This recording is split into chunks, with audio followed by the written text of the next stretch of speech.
Hi friends, எல்லாருக்கும் வணக்கம். இன்றைக்கி நம்ம குழந்தைங்களுக்கு ரொம்ப பிடிச்ச பொட்டேட்டோ ட்விஸ்டாட்டோ, உருளைக்கிழங்கு ட்விஸ்டாட்டோ பார்க்க போகிறோம். இது பொட்டேட்டோ ட்விஸ்டாட்டோ, அப்புறம் பொட்டேட்டோ டொர்னேட்டோ, அந்த மாதிரி நிறைய பேர் வச்சு கூப்பிடுவாங்க. இது ஒரு ஸ்ட்ரீட் ஸ்டைல் ஃபுட். இதை நம்ம வீட்டிலேயே இன்றைக்கி குழந்தைங்களுக்கு எப்படி செஞ்சு கொடுக்கலாம் அப்படின்னு சொல்லி பார்க்க போகிறோம்.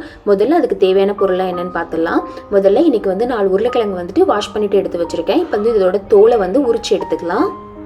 பக்கத்தில் பிளேட்டில் தண்ணி வச்சுட்டு அதில் பார்பிக்யூ ஸ்கியூவர்ஸை தண்ணியில் ஊற வச்சுருக்கேன். நம்ம எப்போவுமே இந்த ஸ்கியூவர்ஸை தண்ணியில் ஊற வச்சுட்டு அதுக்கப்புறமா குக் பண்ணோம் அப்படின்னாக்க அது உடையறதுக்கான சான்சஸ் ரொம்ப கம்மி. ஓகே, இப்போ நம்ம உரிச்சிட்டு அடுத்தது என்ன செய்யலான்னு பார்க்கலாம்.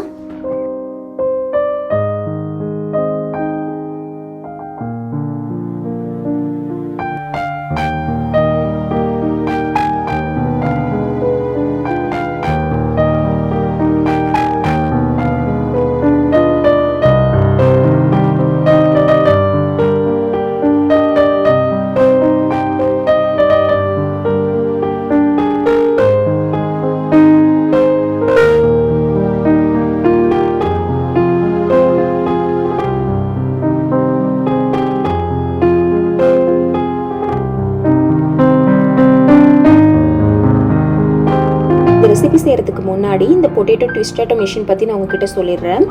இதுக்கு முன்னாடி இந்த மிஷின் வாங்குறதுக்கு முன்னாடி நான் கையில் தான் ட்விஸ்டாட்டோ ட்ரை பண்ணேன். பட் அந்தளவுக்கு நைஸ் பீசஸ் வரல, ரொம்ப மொத்தமாக வந்தது.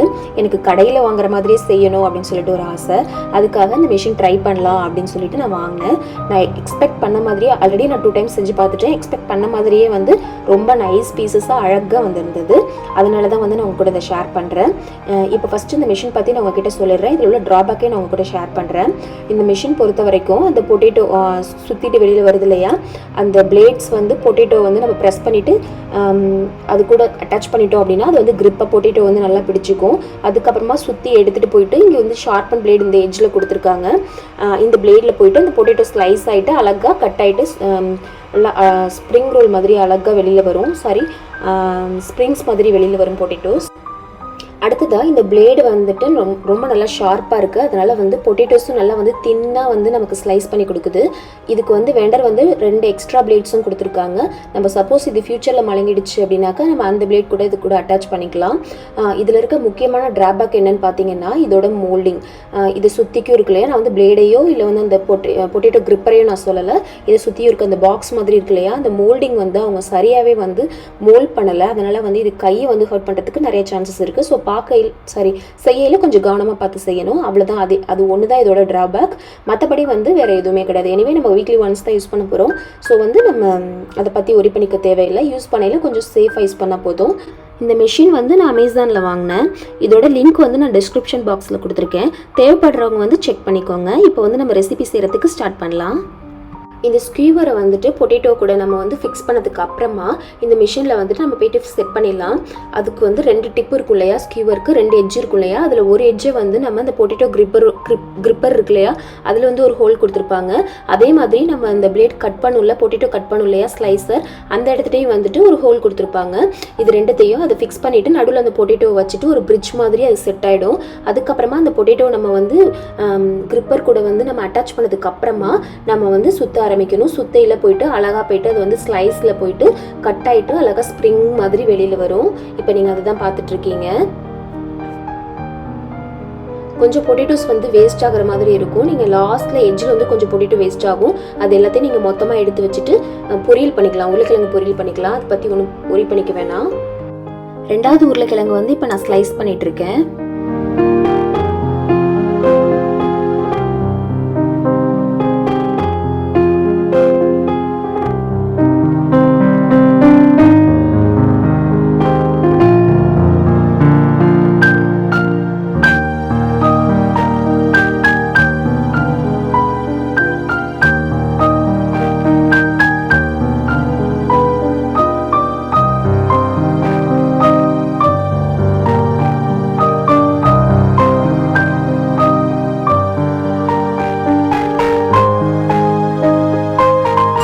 இப்போ எல்லா உருளைக்கிழங்கையும் நம்ம ஸ்லைஸ் பண்ணி எடுத்துட்டோம். அடுத்ததாக இது மேலே கோட் பண்ணுறதுக்காக நம்ம மாவு தயார் பண்ணிடலாம். கடையில் வந்து பொட்டேட்டோ ட்விஸ்டாட்டோ பண்ணையில் அவங்க வந்து மைதா மாவு சேர்ப்பாங்க. இன்றைக்கி நான் வந்து மைதா மாவுக்கு பதிலாக வந்து கோதுமை மாவு கலந்துருக்கேன். 2 டேபிள் ஸ்பூன் அளவுக்கு வந்து கோதுமை மாவு எடுத்துக்கோங்க. 1.5 டேபிள் ஸ்பூன் அளவுக்கு வந்து கார்ன்ஃப்ளவர் எடுத்துக்கோங்க. 1/2 டேபிள் ஸ்பூன் அளவுக்கு வந்து மிளகாய்த்தூள் எடுத்துக்கோங்க. கூடவே வந்து தேவையான அளவு உப்பு சேர்த்துக்கோங்க. இப்போ இது எல்லாத்தையும் வந்து நம்ம தண்ணி கலந்துட்டு ஒரு பர்டிகுலர் கன்சிஸ்டன்சி வர்ற வரைக்கும் நம்ம மிக்ஸ் பண்ணணும். நான் உங்ககிட்ட அதை காட்டுறேன், அந்த கன்சிஸ்டன்சி எவ்வளோன்னு காட்டுறேன்.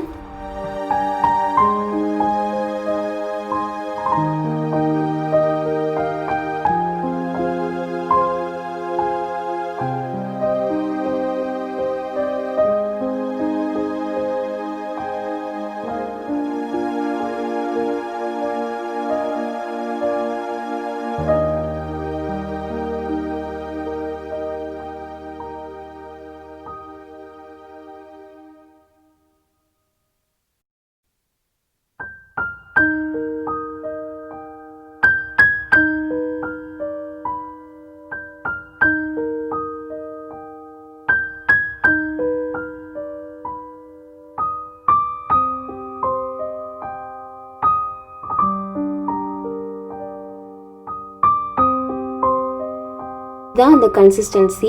ரொம்ப திக்காகவும் இருக்கக்கூடாது, அதே சமயத்தில் ரொம்ப தண்ணியாகவும் இருக்கக்கூடாது, கொஞ்சம் நடுநிலையாக இருக்க மாதிரி பார்த்துக்கோங்க. இப்போ நம்ம வந்து ட்விஸ்டாட்டோவை வந்துட்டு அது பேன் மேலே வச்சுட்டு அந்த லிக்யூட் இருக்கு இல்லையா, நம்ம கலந்து வச்சுருக்கோம் இல்லையா, அந்த மிக்சரை எடுத்துட்டு ஸ்பூனால் எடுத்து மேலே எல்லா கொட்டிட்டோவில் எல்லா இடமும் கோட் ஆகுற மாதிரி நான் இப்போ ஊற்றிட்டுருக்கேன். ஊற்றிட்டு இதை அப்படியே வந்து எண்ணெய் இது ஊற்றிட்டு இருக்கையிலே எண்ணெய் வந்து அடுப்பில் ஹீட் பண்ணிவிடுங்க. ஏன்னா இது நம்ம ஊற்றிட்டு அப்படியே வச்சோம்னா உருளைக்கிழங்கு வந்து ஒரு மாதிரி சாகியாயிடும். அட் டைமில் சேம் டைம் எண்ணெயை வந்து ஹீட் பண்ணிவிடுங்க. எண்ணெய் சூடானதுக்கு அப்புறம் பொரிச்சிடலாம். நீங்கள் வந்து சப்போஸ் வந்து இந்த மாவு வந்து கோட் பண்ணிவிட்டு அப்படியே வச்சுட்டு அதுக்கப்புறம் எண்ணெயை சூடு பண்ணி போட்டிங்க அப்படின்னாக்கா வந்து கிறிஸ்பியாக வராது, ரொம்ப ஒரு மாதிரி சாஃப்ட் ஆகிடும். அதுக்கு தான் சொல்கிறேன். இப்போ எண்ணெய் வந்து ஹீட் ஆகிடுச்சு. இப்போ இதை வந்து உள்ளே வந்து நம்ம சேர்த்துக்கலாம்.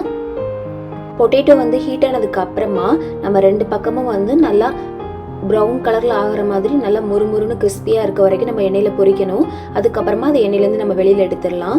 இதே மாதிரி எல்லா உருளைக்கிழங்கையும் எண்ணெயில் நம்ம பொரிச்சு எடுத்து வச்சிடலாம். இங்கே வந்து நான் 2வது பேட்ச் உருளைக்கிழங்கு வந்து பொரிச்சிட்ருக்கேன். எல்லா உருளைக்கிழங்கையும் பொரிச்சதுக்கு அப்புறமா அது மேலே என்ன மசாலா தூவணும் அப்படின்னு சொல்லிட்டு இப்போ பார்க்கலாம். இப்போ வந்து எல்லாத்தையும் பொரிச்சு எடுத்துகிட்டு வந்தாச்சு. அடுத்ததான் நம்ம மசாலா செய்யலாம். ஸ்ட்ரீட் ஃபுட்டில் பார்த்தீங்க அப்படின்னா அவங்க நிறைய வெரைட்டிஸ் ஆஃப் மசாலா வச்சுருப்பாங்க. அதுக்குன்னு தனியாகவே மெனூஸ்லாம் இருக்கும் இல்லையா. ஆனால் நான் இன்றைக்கி வந்து சிம்பிளாகிட்டு ஒரு மசாலா தான் மேலே வந்து தூவலான் இருக்கேன். அதுக்காக வந்து 1 டேபிள் ஸ்பூன் அளவுக்கு சாட் மசாலா எடுத்திருக்கேன். கூடவே வந்து தேவையான அளவு உப்பு வந்து இப்போ சேர்த்துட்ருக்கேன். இது ரெண்டுத்தையும் நல்லா மிக்ஸ் பண்ணிவிட்டு மேலே வந்து லைட்டாக தூவ போகிறேன். இன்றைக்கி வந்து நான் சில்லி பவுடர் சேர்க்கல, குழந்தைங்களுக்கு வந்து உரப்பு பிடிக்காது அப்படின்றதுனால நான் சேர்க்கல. உங்களுக்கு உரப்பு பிடிக்கும் அப்படின்னாக்கா இது கூட சேர்த்து மிளகாய் தூளையும் சேர்த்துக்கோங்க. இது 3த்தையும் நல்லா மிக்ஸ் பண்ணிவிட்டு மேலே நல்லா தூவிடுங்க. அவ்வளோதான். இப்போ அடுத்ததாக தூவி முடிச்சுட்டு என்ன பண்ணலான்னு பார்க்கலாம்.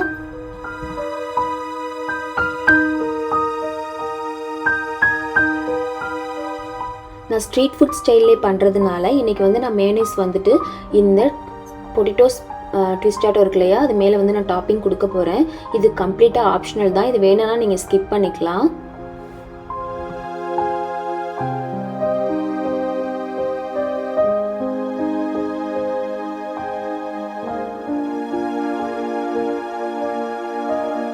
அவ்வளோதான், நம்மளோட ட்விஸ்டாட்டோ ரெசிபி வந்து ரெடி ஆயிடுச்சு. தேங்க்ஸ் ஃபார் வாட்சிங்.